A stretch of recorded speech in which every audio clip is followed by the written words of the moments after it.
असहाय कौवे की दर्द भरी कहानी। गांव के बीचों बीच एक विशाल आम का पेड़ था। उसकी घनी शाखाएं हर ऋतु में पक्षियों का बसेरा बनी रहती थी। उसी पेड़ पर एक बुजुर्ग कौवा भी रहता था। उम्रदराज होने के बावजूद वह हर रोज की तरह उड़कर भोजन की तलाश में निकलता और शाम को वापस लौट आता। एक दिन तेज हवा में उड़ती एक पतंग की डोरी पेड़ की ऊंची शाखाओं में उलझ गई। वह डोरी बेहद महीन लेकिन मजबूत थी। कौवे को इसका अंदाजा नहीं था। वह हमेशा की तरह उड़ान भरने ही वाला था कि अचानक उसका पैर उस उलझी डोरी में फंस गया। कौवे ने पूरी ताकत से फड़फड़ाने की कोशिश की, लेकिन जितना जोर लगाता डोरी उतनी ही कसती चली जाती। वह घबरा गया।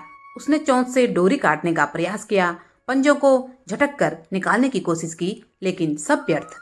एक दयालु हृदय वाली महिला ने उसे देखा और उसका दिल पसीज गया।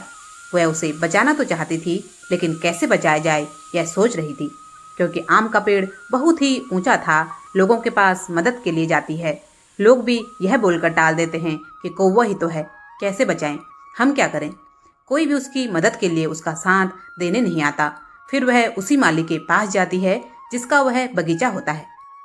माली ने भी उसकी बातों पर बिल्कुल ध्यान नहीं दिया, क्योंकि वह एक पक्षी था, ना कि इंसान। इंसान होता तो कोई उसकी मदद करने जरूर आता, और वह बेजुबान पक्षी की मदद के लिए कोई भी नहीं आ रहा था। और वह महिला रो रही थी कि कोई तो इसे बचा लो। दोस्तों, यह कहानी कोई कहानी नहीं, यह एक सच्ची घटना है। और यह जो महिला है, इनका नाम है कविता जी, और यह आसाम में रहती हैं और बहुत ही दयालु हृदय वाली स्त्री हैं। इसलिए इन्होंने कौवे को बचाने की पूरी कोशिश की। कौवा लगातार अपना पैर निकालने की कोशिश करता रहा, लेकिन धीरे धीरे उसकी ताकत कम होने लगी। दिन बीतते गए, लेकिन कोई उसे बचाने नहीं आया। उसके साथियों ने उसे देखा, पर वे भी असहाय थे। इंसानों की दुनिया में शायद किसी को फुर्सत ही नहीं थी। भूख और प्यास से वह कमजोर पड़ता गया।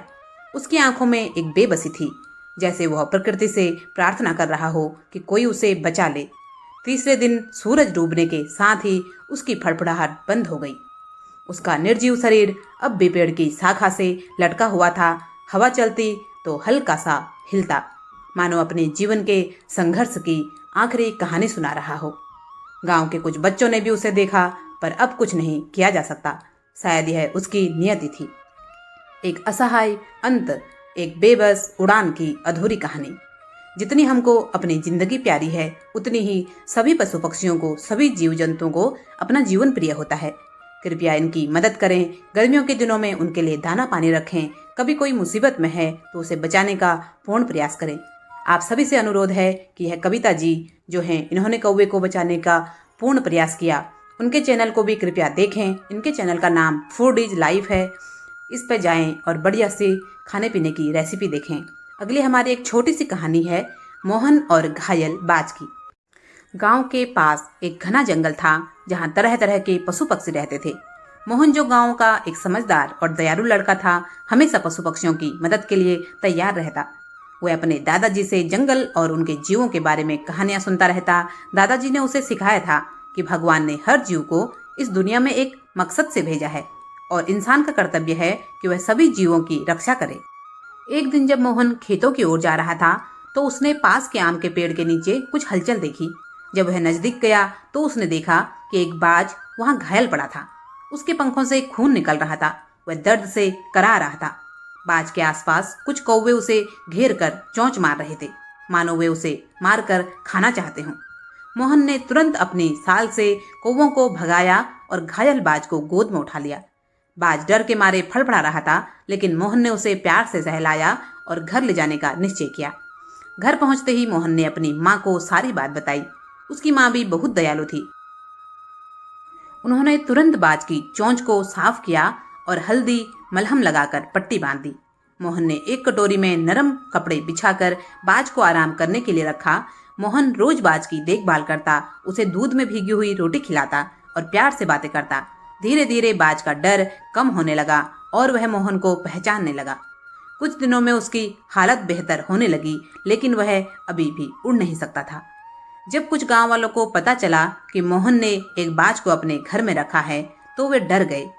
उनमें से कुछ लोगों ने कहा, यह तो जंगली पक्षी है, यह ठीक होते ही हम पर हमला कर सकता है, इसे तुरंत छोड़ देना चाहिए। नहीं तो कोई अनहोनी हो सकती है। लेकिन मोहन ने समझाया, यह बात जंगली जरूर है, लेकिन यह भी एक जीव है। जब इसे हमारी जरूरत है तब हमें इसकी मदद करनी चाहिए। जब यह ठीक हो जाएगा तो खुद ही उड़कर चला जाएगा। गांव के बुजुर्गों को मोहन की बातें समझ आई और वे उसकी दयालुता की सराहना करने लगे। कुछ हफ्तों बाद बाज पूरी तरह से ठीक हो गया। अब वह अपने पंख फैला सकता था और हल्की उड़ान भी भर सकता था। मोहन को एहसास हुआ कि अब उसे वापस जंगल में छोड़ने का समय आ गया है। अगली सुबह मोहन बाज को लेकर जंगल गया। उसने बाज को अपनी हथेली पर रखा और प्यार से कहा, अब तुम ठीक हो गए हो, अब तुम उड़ सकते हो। बाज ने मोहन की ओर देखा, मानो उसे धन्यवाद कह रहा हो। फिर उसने अपने पंख फैलाए और एक ऊंचे पेड़ की ओर उड़ गया। कुछ ही पल के लिए वह वहीं रुका और फिर ऊंचाइयों की ओर उड़ान भर ली। मोहन की आंखों में खुशी के आंसू थे। उसे गर्व महसूस हो रहा था कि उसने एक बेबस प्राणी की मदद की। पशु पक्षी भी हमारी तरह जीव होते हैं। वे भी दर्द महसूस करते हैं और मुसीबत में होते हैं। हमें उनकी रक्षा करनी चाहिए, उनकी तकलीफ को समझना चाहिए और जरूरत पड़ने पर उनकी मदद करनी चाहिए। घायल पशु पक्षियों की देखभाल करें। यदि कोई पक्षी घायल मिले तो उसे सुरक्षित स्थान पर ले जाकर प्राथमिक उपचार करें। पानी और खाना रखें। गर्मी के दिनों पर छत पे या बगीचे में पानी और दाना रखें। पेड़ों की कटाई कम करें। पेड़ ही उनके घर होते हैं, इसलिए ज़्यादा से ज़्यादा पेड़ लगाएं। प्लास्टिक और कचरा सही जगह फेंकें।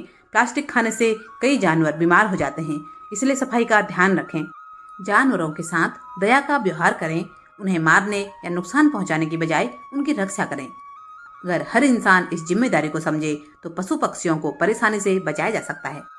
तो आज की कहानी आपको कैसी लगी यह कमेंट बॉक्स में जरूर बताएं और कविता जी आप भी अपनी राय जरूर दें। आप सभी का बहुत बहुत धन्यवाद। जय माता दी।